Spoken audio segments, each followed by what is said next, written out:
Hello दोस्तों, आप लोगों को हमारे YouTube चैनल में स्वागत है। अगर आप हमारे चैनल पर नए हैं तो चैनल को सब्सक्राइब करें और बेल आइकन को दबाना ना भूलें।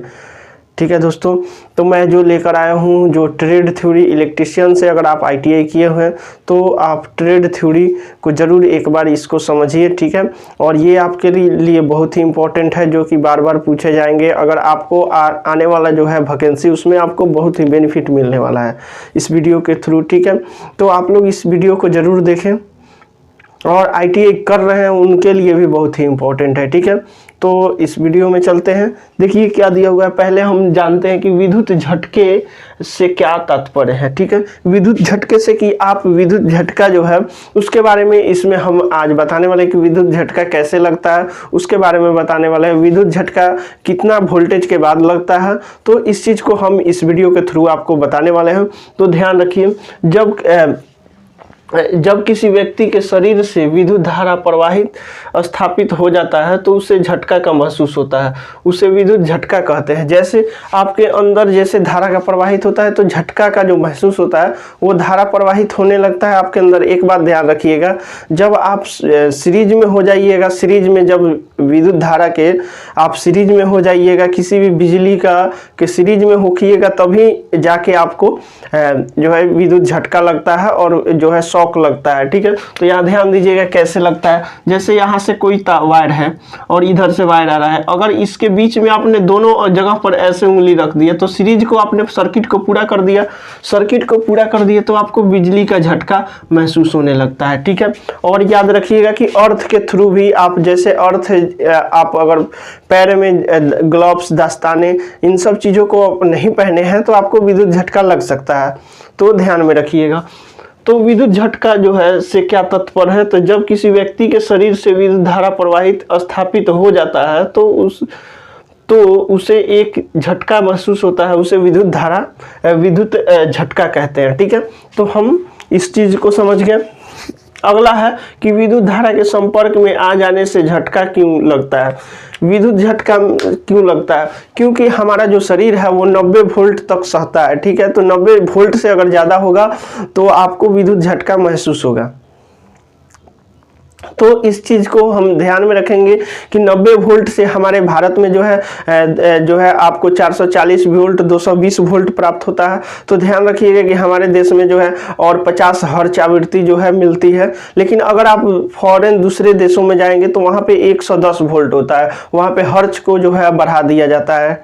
ठीक है, और वहाँ पे जो है हमारे 90 वोल्ट हमारा शरीर सहता है, और वहाँ पे विदेशों में जो है वहाँ पे 110 वोल्ट होता है। तो वहाँ पे लोगों को बिजली से जो है बहुत कम क्षति होता है। हमारे देश में जो है, भारत में अधिकांश जो है बिजली के झटके जो है उसके द्वारा होता है। और एक बात ध्यान रखिए कि हम लोग क्या करते हैं, हमारे गाँव में जो है चाहे शहर में क्या होता है कि टेम्पोररी जो है वायरिंग के थ्रू कर लेते हैं और घर में जो है लग जाता है तो शॉक लगने का ज़्यादा चांसेस होता है। इसलिए अगर आप घर में कभी भी बनाएं, चाहे कभी भी, तो वायरिंग कर दें। इससे क्या होता है कि आपको झटका लगने से, चाहे किसी को संपर्क में आने से बच सकता है। यहाँ देखिए, विद्युत झटका से के संपर्क में आ जाने पर झटका क्यों लगता है। तो सामान्य 90 वोल्ट से अधिक वोल्टेज की सप्लाई के संपर्क में आ जाने से भू-संपर्क हमारे शरीर के आर पार विद्युत धारा प्रवाहित स्थापित हो जाता है। विद्युत धारा का प्रवाह हमारे रक्त के प्रवाह से अधिक होता है और इस कारण से झटका लगता है। और ध्यान रखिए, कहने का मतलब है कि हमारा जो शरीर है वो 90 वोल्ट तक सह सकता है,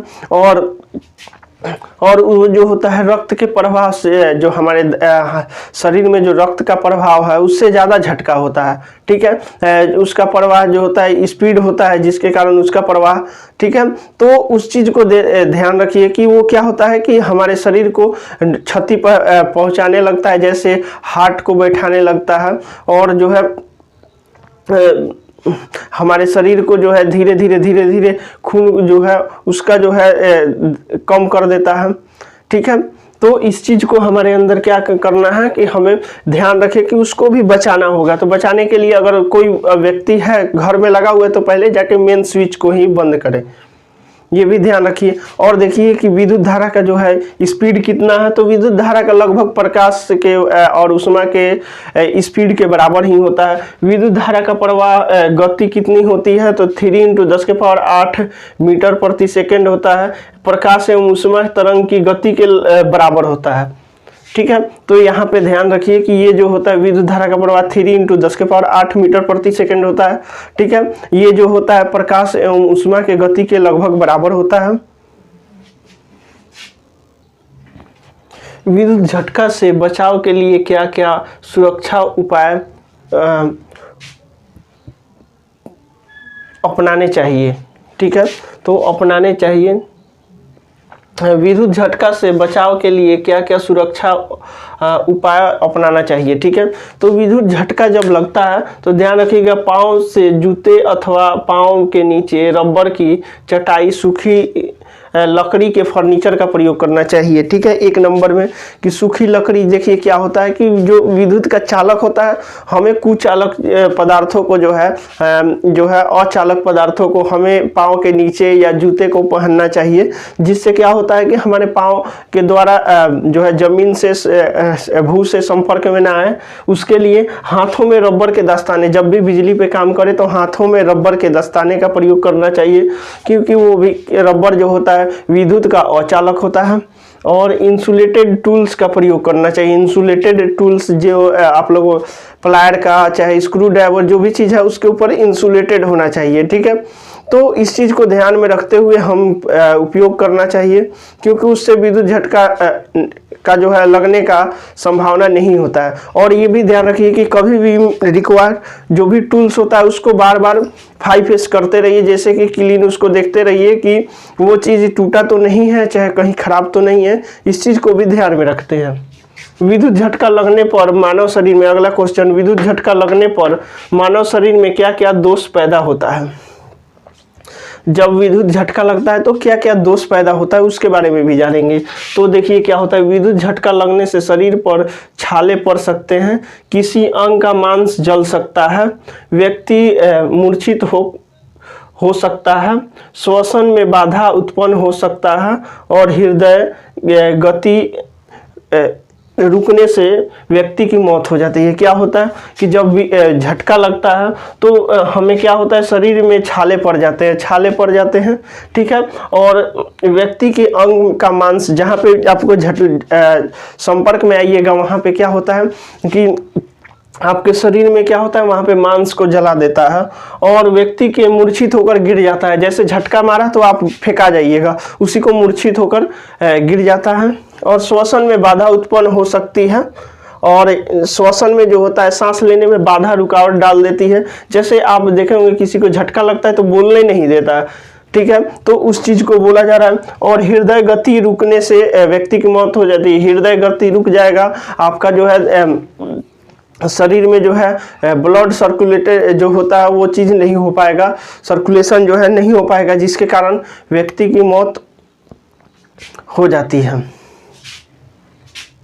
विद्युत संपर्क में आए व्यक्ति को तुम कैसे छुड़ाओगे। विद्युत संपर्क में आए व्यक्ति को पहले छुड़ाने के लिए क्या करना होता है। देखिए क्या होता है कि विद्युत संपर्क में आए व्यक्ति को छुड़ाने के लिए पहले, अगर घर के अंदर है कोई व्यक्ति सटा हुआ है, चाहे उसको सप्लाई चालू है और उसको शॉक लग रहा है, तो आपको क्या करना होगा कि मेन स्विच को पहले जाके आप ऑफ कर दीजिए। अगर प्लग लगा हो तो प्लग को पहले ऑफ कर देंगे। ठीक है, अगर मान लीजिए कि यदि व्यक्ति चालू लाइन में अगर लगा हो, तो ध्यान रखिएगा कि आप रबर युक्त चाहे कोई अचालक पदार्थ जैसे सूखी लकड़ी इत्यादि से उसको खींचिए। चाहे कोई चटाई हो सूखा हुआ, चाहे कोई लकड़ी का हो, चाहे रबर का कोई चटाई हो, तो उसको प्लास्टिक युक्त हो तो उससे उसको पकड़ के खींच के संपर्क से हम हटा सकते हैं। ठीक है, तो उसका विद्युत संपर्क में आए व्यक्ति को तुम कैसे छुड़ाओगे। तो उपकरण का स्विच ऑफ कर देंगे, या प्लग टॉप निकाल देंगे, अथवा मेन स्विच ऑफ कर देंगे। इस चीज को हमें ध्यान में रखना है। और 2 नंबर में यदि व्यक्ति चालू लाइन के संपर्क में हो तो स्वयं रबर की चटाई, सूखी लकड़ी की वस्तु या प्लास्टिक की मोटी वस्तु आदि पर खड़े होकर पीड़ित को खींचकर विद्युत संपर्क से मुक्त कर सकते हैं। तो इस चीज़ को ध्यान में रखिएगा।